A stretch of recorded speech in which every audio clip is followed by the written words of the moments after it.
সিরিয়ার স্বৈরশাসক বাশার আল আসাদের পতনের পর প্রথমবারের মতো শুরু হলো বাণিজ্যিক প্লেন চলাচল। দামেস্কের বিমানবন্দর থেকে বুধবার একটি প্লেন উড্ডয়ন করে।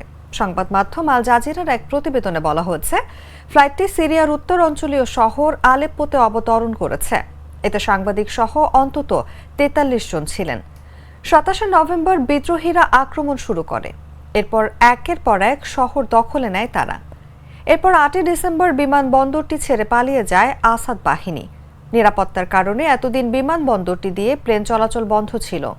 নাম প্রকাশ না করার শর্তে বিমানবন্দরের এক কর্মকর্তা সংবাদ মাধ্যম এএফপিকে জানিয়েছেন, 24 ডিসেম্বর থেকে আন্তর্জাতিক ফ্লাইট চালু হতে পারে।